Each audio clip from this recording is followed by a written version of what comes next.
প্রিয় দর্শক শ্রোতা ভাই বোনেরা, শুনছেন QM Quranic message YouTube channel. সালাম জানাচ্ছি আপনাদের সকলকে। সালামুন আলাইকুম। আজ এক ভাইয়ের প্রশ্নের জবাব দিচ্ছি। ভাই প্রশ্ন করলেন যে নামাজে জোরে আমিন বলার বিধান কি, এবং এই যারা জোরে আমিন বলছেন তারা কি কোরআনের আয়াতের অস্বীকারী হচ্ছেন না? সূরা ইসরার 110 নম্বর আয়াত। আমি তুলনামূলক আলোচনা করছি এবং কোরআন ভিত্তিক আপনার উত্তর দিচ্ছি।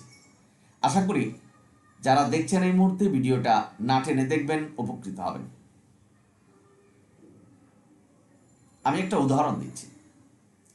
সালাতের মধ্যে জোরে আমিন বলতে হবে এই ধরনের কোনো নির্দেশনা আল্লাহ দেয়নি। অর্থাৎ আপনার বাড়ি নেই বা কোনো ব্যক্তির বাড়ি নেই, কিন্তু বাড়িতে কি রং দিবেন সেটা নিয়ে মাথা ব্যথা, পরিকল্পনা চলছে। অর্থাৎ কোন রঙের সাথে কোন রং কম্বিনেশন, বাড়ি নেই, রং দেওয়ার চিন্তা ভাবনা করছে। ঠিক একই রকম যে জোরে আমিন বলতে হবে বা আমিন শব্দটা কোরআনেই নেই, কিন্তু এই আমিন বললে এতটা সোয়াবের কথা বলছেন, এতটা লোভ দেখাচ্ছেন আমাদেরকে যে ফেরেশতারাও আমিন বলে। আমরা যদি জোরে আমিন বলি, ফেরেশতাদের আমিন বলা আর আমাদের আমিন বলা যদি একসাথে হয়ে যায়, সমস্ত গুনাহ মাফ হয়ে যাবে। এই ধরনের নির্দেশনা কি কোরআন দিয়েছে? এটা তো একটা বিরাট রহমত যে সমস্ত গুনাহ মাফ হয়ে যাবে। আল্লাহ কোরআনে বলছে, কোরআনের নির্দেশনাগুলি হলো রহমত, কল্যাণ, শান্তি। আল্লাহ বলছেন কোরআন পূর্ণাঙ্গ কিতাব। তাহলে এই আমিন বলা ফেরেশতা এবং যারা সালাত কায়েম করছে জোরে আমিন বললে একসাথে যদি হয়ে যায় সমস্ত গুনাহ মাফ, তাহলে এটা আল্লাহ আমাদের বলে নাই? এই রহমত থেকে আমাদের আল্লাহ বঞ্চিত করলেন কেন? বাবানারা, আপনারা যারা শুনছেন, তার মানে এটা হাদিস নিয়ে আমাদের নিকট খেলছে, আমাদের প্রতি খেলাধুলা করছেন আমাদের মোল্লারা। কারণ কোরআনে এই নির্দেশনা নেই। এবার আসুন, যে জোরে আমিন বলা এটা যে কোরআন বিরোধী, অর্থাৎ কোরআনের আয়াত যে অস্বীকারী হচ্ছেন, এটা কিভাবে? সূরা ইসরা অর্থাৎ বনী ইসরাইলের 110 নম্বর আয়াত। আল্লাহ বলছেন যে সালাতে কোরআন থেকে পাঠ করতে হবে আস্তেও না, জোরেও না, মধ্যপন্থা। তাহলে এখানে কি আল্লাহ নির্দেশনা দিয়েছে যে জুহুরের নামাজ এবং আসরের নামাজে আস্তে পড়তে হবে? এই নির্দেশনা কি আল্লাহ দিয়েছে? আল্লাহ যেহেতু বলছেন যে আস্তেও পড়া যাবে না, জোরেও পড়া যাবে না, তার মানে প্রত্যেকটা নামাজই এটা করতে হবে, যেহেতু কোনো নামাজের কথা আল্লাহ নির্দিষ্ট করেননি, তো মোল্লারা নির্দিষ্ট করছেন হাদিস অনুসারে। তাহলে আল্লাহ বলছেন প্রত্যেক নামাজে আস্তেও না, জোরেও না, মধ্যপন্থা। মোল্লারা এখন আবার আল্লাহর এই কথা কি অস্বীকার করে বলছেন যে জোহর এবং আসরে আস্তে পড়তে হবে। তার মানে এটা কোরআনের আয়াতের অস্বীকারী না? নিশ্চিত অস্বীকারী। কারণ কোরআনে কোথাও বলা নেই যে জোহর এবং আসর নামাজে কেরাত আস্তে পড়তে হবে। ভাই বোনেরা, আপনারা যারা শুনছেন, আশা করি বুঝতে পারছেন যে কিভাবে হাদিস কোরআনকে অপমান করছে। অর্থাৎ মানব রচিত হাদিস কিভাবে কোরআনের আয়াত অস্বীকারী বানাচ্ছে। হাদিস, মানব রচিত হাদিস, বুখারী শরীফ, মুসলিম শরীফ, মোল্লারা ওয়াজ করছেন যে আস্তেও পড়া যাবে, জোরেও পড়া যাবে আমিন নামাজের মধ্যে। তার মানে এটা কি হলো? একবার আস্তেও পড়া যাবে, জোরেও পড়া যাবে, এটার কি যুক্তি হতে পারে? অনেক মোল্লারা বলছেন যে জোহরের সময় কাফেররা জাগ্রত থাকে, আমরা যদি নামাজ পড়ি, যেটা সেই পূর্বে ভয়ের নামাজ পড়তেন, এর জন্য সূরা কেরাত আস্তে পড়ে, মনে মনে পড়ে। এবং এই আসরের নামাজেও কাফেররা ঘোরাফেরা করে যাতে আসতে পারে, এই ধরনের উত্তর দিচ্ছেন। এটার কি যুক্তি হতে পারে? আবার দেখবেন আল্লাহু আকবার, সামি আল্লাহু লিমান হামিদা, সেজদা রুকুর যাওয়ার সময় আল্লাহু আকবার বলছেন, আবার আজানও দিচ্ছেন, আবার বলছেন যে সূরা কেরাত পড়লে কাফেররা শুনে ফেলবে। সেই আগেকার ঘটনাকে এখন তুলে ধরছেন। এটা কি ভাই যুক্তি? ইসলাম তো কোনো যুক্তিতে চলবে না। ইসলাম চলবে কোরআনের নির্দেশনার উপরে। তাহলে আপনারা বুঝতে পারবেন যে এই ধরনের শত শত লাহুয়াল হাদিস কোরআনকে ভায়োলেশন করছেন। অর্থাৎ এই হাদিস মেনে আমরা কোরআনের আয়াতের অস্বীকারী হচ্ছি। এটা সুস্পষ্ট। আল্লাহ বলছেন আস্তেও পড়ো না, জোরেও পড়ো না, মধ্যবন্ধ অবলম্বন করে। এখন মোল্লারা বলছেন যে জুহুর এবং আসরে মনে মনে পড়তে হবে। তার মানে কোরআনের আয়াতের অস্বীকারী না। আপনি স্পষ্ট বুঝতে পারবেন যে হাদিস মানলে আপনি কোরআনের অস্বীকারী হচ্ছেন। অথচ আমাদের মোল্লারা বলছেন যে মানব রচিত হাদিস না মানলে কাফের হয়ে যেতে হবে।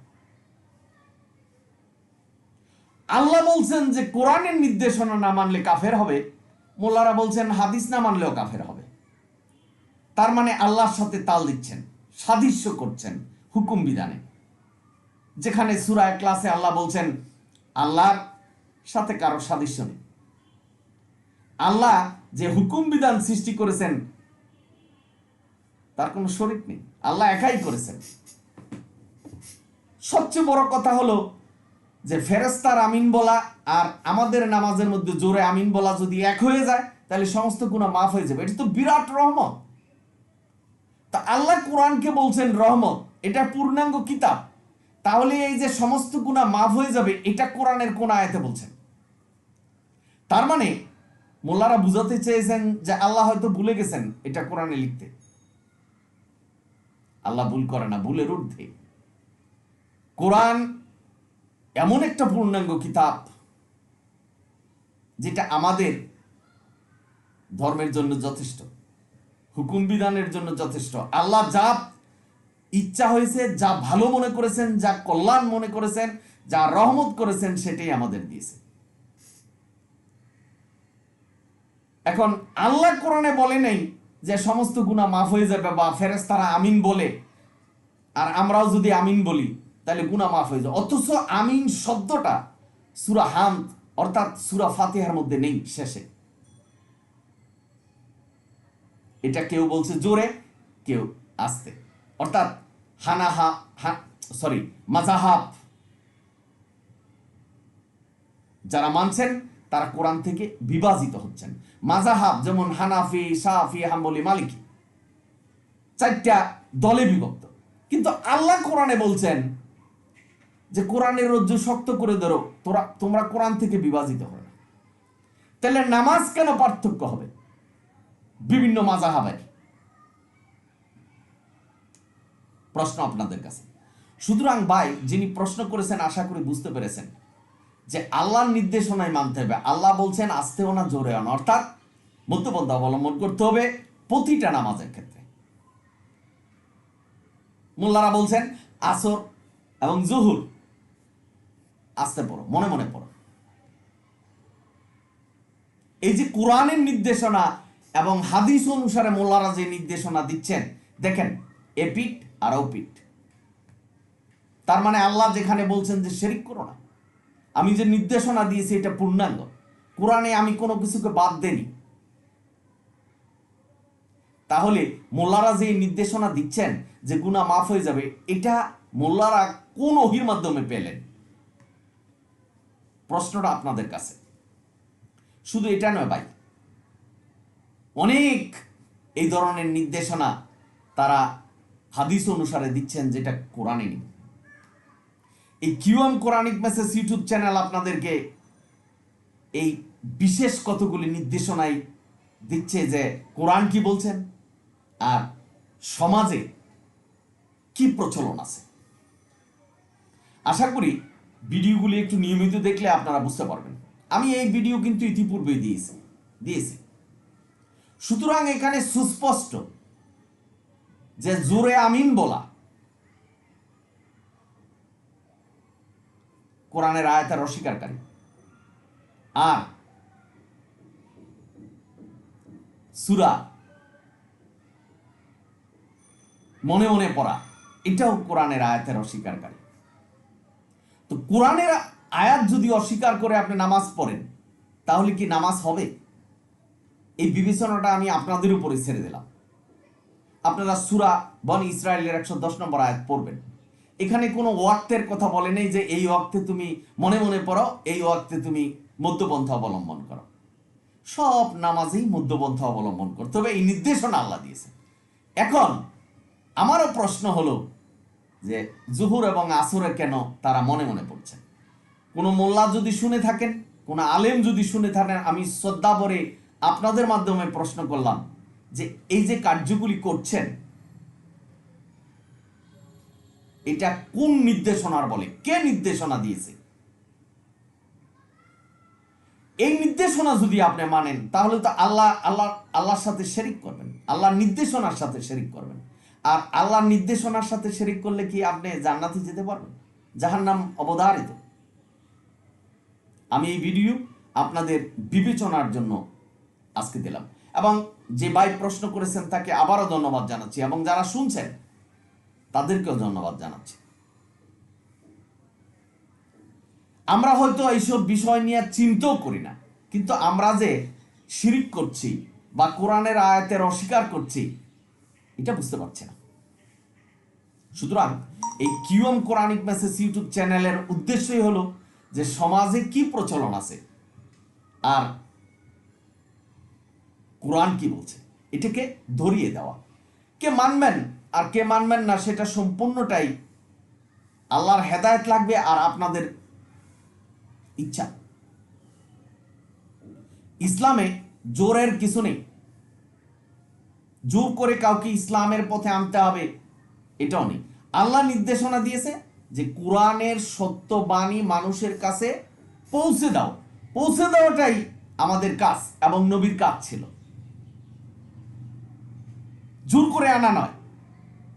সূরা গাশিয়ার 21-22 নবীকে বলছে যে তুমি ডিক্টেটর নাও যে জোর করে তুমি ইসলাম ধর্মে আনবে, কারণ তুমি পারবে না, তুমি পালন কর্তা নও, তুমি তাদেরকে হেদায়েত দিতে পারবে না, হেদায়েতের মালিক আমি আল্লাহ। সুতরাং ভাই বোনেরা, আশা করি উত্তর পেয়েছেন যে সালাতে জোরে আমিন বলা কোরআনের আয়াতের অস্বীকারী, বা জুহুর এবং আসরের নামাজে আস্তে কেরাত পড়া অর্থাৎ কোরআন পড়া মনে মনে, সেটাও কোরআনের অস্বীকারী। আমি সুন্দরভাবে আপনাদেরকে ধরিয়ে দিলাম, আপনারা একটু চিন্তা গবেষণা করবেন যারা কোরআন নিয়ে গবেষণা করেন।